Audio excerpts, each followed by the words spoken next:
नमस्कार. राजकारण विथ शैलेंद्र तनपुरे या पॉडकास्ट सिरीजचा हा पुढचा भाग. मध्यंतरी काही दिवस आपण थोडी विश्रांती घेतली. कारण या नाशिकमध्ये जो काही गलबला निवडणुकीचा चालू आहे, त्यात आपला आवाज मतदारांपर्यंत आणि एकूणच सामान्य नाशिककरांपर्यंत कितपत पोहोचेल, असा मलाही प्रश्न पडला. उद्या प्रचार संपलेला आहेच, पण उद्या मतदान होईल आणि नाशिककर आपले नगरपिते निवडतील. ते कोण असतील, काय असतील, कसे असतील, हा भाग आज तरी आपल्याला काही सांगता येत नाही. परंतु गेले साधारणतः 3 आठवडे असतील, की ज्या पद्धतीचं राजकारण नाशिक शहरात घडलं, त्याच्यामुळे खूप चिंता अशी भविष्याची वाटायला लागलेली आहे.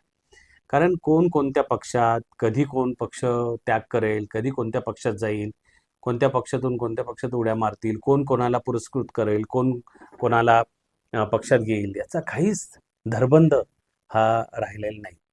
राजकारण हा अनिश्चिततेचा खेळ आहे असं आपण म्हणतो. परंतु एवढी अनिश्चितता, की काल एका पक्षात गेलेला माणूस दुसऱ्या दिवशी उमेदवारी मिळाली म्हणून नाराज होऊन तिसऱ्या पक्षात जातो. तर हे जे काही चाललेलं आहे ना, ते अतिशय वाईट आहे आणि त्यामुळेच असं वाटलं, की बुवा आपण काही दिवस थोडीशी विश्रांती घ्यावी.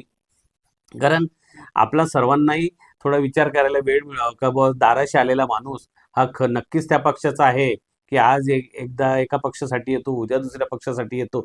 त्यामुळे आता मला असं वाटतं बऱ्यापैकी समज जो आहे तो आपला पक्का झालेला असेल या नाशिकमध्ये नेमकं काय चाललंय, कोणत्या पक्षाचं काय चाललंय ते.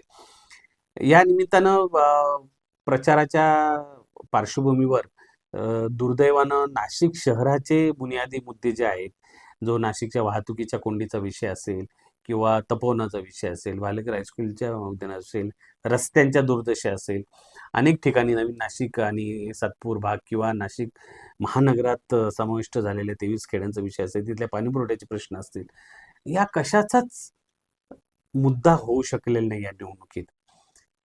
एकतर अनेक पक्ष फिरून वेगवेगळ्या पक्षात जाणारे लोक प्रत्येक वेळेस सांगत होते, की आम्ही विकास व्हावा यासाठी त्या पक्षात गेलो.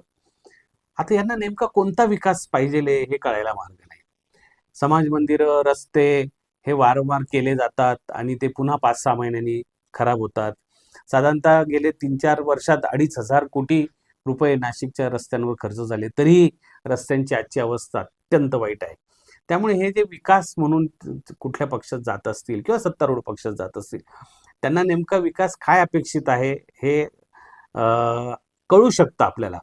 त्यांना जे काही म्हणायचंय ते आपण समजू शकतो, कारण यातून त्यांना स्वतःचा विकास साधायचा आहे. तो त्यांनी करावा बापुढे, काय आपल्याला काही त्याच्याशी घेणं देणं नाही. परंतु किमान नाशिककरांचा विचार थोडाफार केंद्रस्थानी जरी त्यांनी ठेवला, तरी मला असं वाटतं की या निवडणुकीचं काहीतरी सार्थक झालं असेल. 3 महत्त्वाच्या सभा नाशिकमध्ये झाल्या आपण बघितल्या असतील.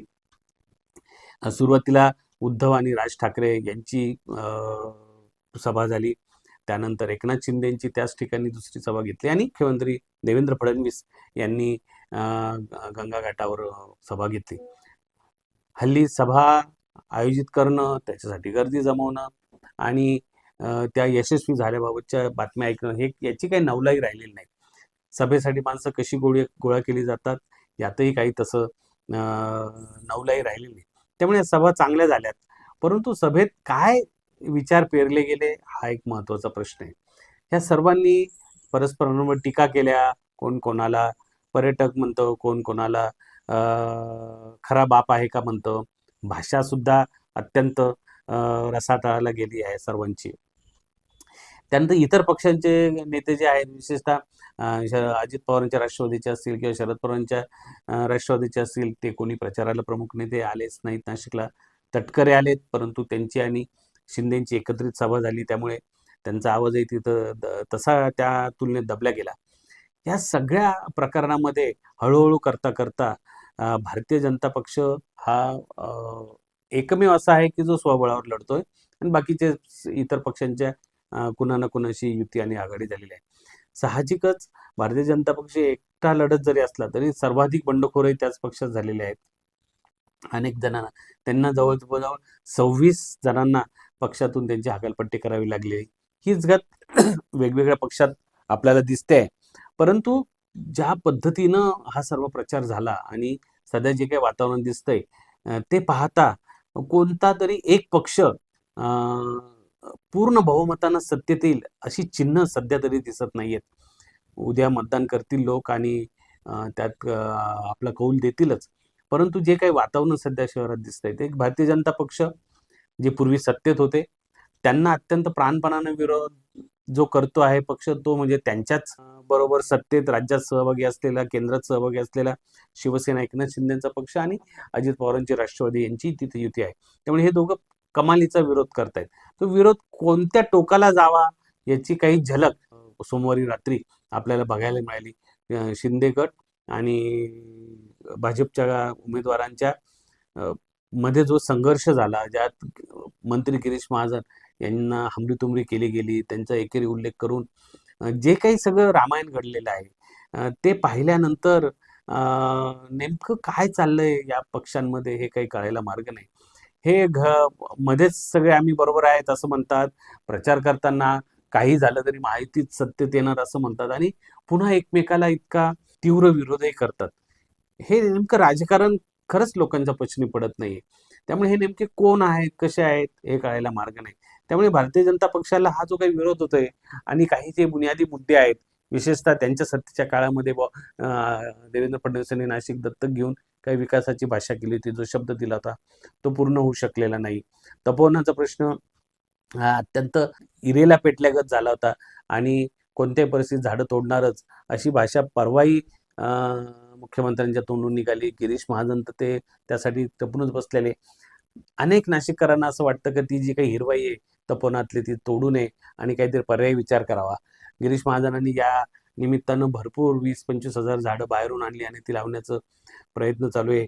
निवडणुकीच्या काळात कदाचित त्याला थोडीशी संथ गती आलेली असेल. परंतु सिंहस्थाच्या पार्श्वभूमीवर नाशिकचं जे काही सगळं भलंबुरं चाललेलं आहे, ते नेमकं पुढे काय होणार याचा अंदाज सध्या तरी येत नाहीये. परंतु हा विषय निवडणुकीच्या निमित्तानं लोकांमध्ये, नाशिककरांमध्ये खूप चर्चेला गेला आहे आणि नाशिककरांपेक्षाही आपापसातल्या या राजकीय पक्षांच्या स्पर्धा ज्या आहेत, वर्चस्व संघर्ष त्यातला जो आहे, तो अधिक वर आलेला दिसतो.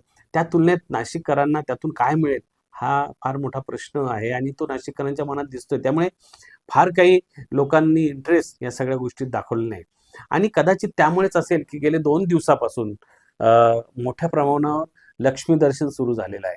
आपल्याला कल्पना असेल की निवडणूक काळात पैसे देणं हा काही नवीन प्रकार राहिलेला नाही. परंतु गोरगरिबांच्या असेल किंवा विशेषतः झोपडपट्टी धारकांमध्ये काही प्रमाणात पैसे वाटप करून मतदान करून घेतलं जात असे असा अनुभव पूर्वी होता.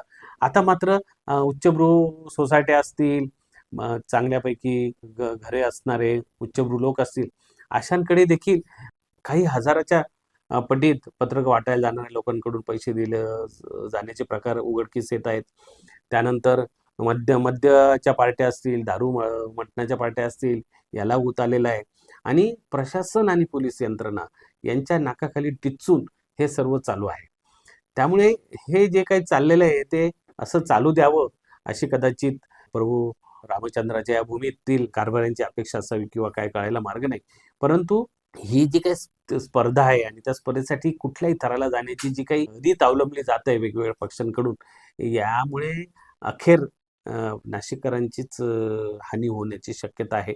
आत्ता मात्र आपल्याला अगदी थोडक्यात असं सांगायचं झालं तर भारतीय जनता पक्षाला होणारा त्यांच्याच मित्रपक्षांचा विरोध हा एक प्रमुख घटक आणि जो निकालावर परिणाम करणारा असू शकतो. त्यामुळे भारतीय जनता पक्षाला गेल्या निवडणुकीत जेवढ्या जागा मिळाल्या होत्या त्याच्यात कदाचित घट या निमित्तानं संभवते. बंडखोरी त्यांच्या जास्त झाली आणि साहजिकच त्यांच्याकडून अपेक्षा ते सत्तेत असल्यामुळे खूप होत्या. त्याला ते पुरे उतरले नाही. त्यामुळे त्यांच्याविषयीचा नाराजीचा कल दिसून येतो. मग ही जी नाराजी ती कुठे जाणार? असा ज्यावेळेस प्रश्न येतो त्यावेळेस शिवसेना शिंदे गटानं त्या तुलनेत बऱ्यापैकी जोर लावलेला दिसून येतो आणि पर्याय म्हणून कदाचित शिवसेना शिंदे गटाकडे लोकांचा कल गेला तर आश्चर्य वाटतं कामा नये. पण याचा अर्थ शिवसेना शिंदे गट संपूर्ण बहुमूल्य सत्तेवर येतील का? तर त्याबाबत बरीच अडखळे दिसते कारण की अनेक ठिकाणी उमेदवारांच्याही गडबडी झालेल्या आहेत आणि राष्ट्रवादीची फारशी ताकद या नाशिक शहरात नसली तरी शिंदे गटाचं साथ त्यांना लाभल्यामुळे त्यांचा काही थोडाफार फायदा होऊ शकेल. या सगळ्या प्रकारात विरोधी पक्ष म्हणून महाविकास आघाडी कुठे असा प्रश्न केला तर काही पॉकेट्स असे आहेत जिथं शिवसेना उद्धव बाळासाहेब ठाकरेंची आणि राज ठाकरेंची मनसेना आणि मग त्यांच्याबरोबर आहे काँग्रेस आहे, इतर काही पक्ष आहेत.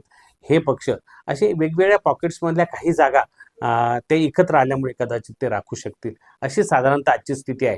त्यामुळे मी सुरुवातीला म्हटलं त्याप्रमाणे कितीही खिचडी झाली, कितीही गुंता झाला, तरी शेवटी उरतो तो कितीही फिरून आले एकमेकांना विरोध केले तरी शेवटी महायुती जर निकाला पश्चात त्यांनी फारसे अहंकाराचे प्रश्न केले नाही तर ते एकत्र येऊन सत्तेत ते येऊन बसू शकतात, अशी आजची स्थिती आहे.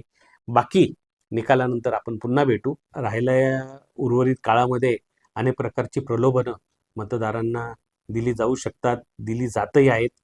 परंतु माझी अशी विनंती आहे, ती केवळ माझी नाही परंतु देशदूत परिवाराची अशी विनंती आहे की मतदारांनी नाशिकचा विचार करून मतदान करावं. पक्षापेक्षाही व्यक्ती आणि व्यक्तीपेक्षाही त्याचं काम, त्याची बांधिलकी नाशिक शहराशी असलेली विविध प्रश्नांविषयीची त्याची सामाजिक जाणीव याचा निश्चित विचार करावा आणि नाशिककरांनी आपलं भवितव्य आपल्यालाच घडवायचंय या विचारातून उद्या मतदानाला सामोरं जावं. मतदान कोणत्याही परिस्थितीत करायला पर्याय नाही आपल्याला, कारण की ते करावंच लागणार आहे. असं जर झालं नाही ना आपण मतदान करण्यात टाळाटाळ केली तर भलतेच कोणीतरी आपल्या उरावर बसतील आणि पुन्हा एकदा आपल्याला मग 5 वर्षांची वाट पाहावी लागेल. तरी माझी विनंती आहे सगळ्यांना की सगळ्यांनी कोणत्याही परिस्थितीत आपलं मत वाया जाऊ देऊ नये. योग्य उमेदवार तुमच्या दृष्टीने जो असेल त्याला मतदान करावं. नमस्कार.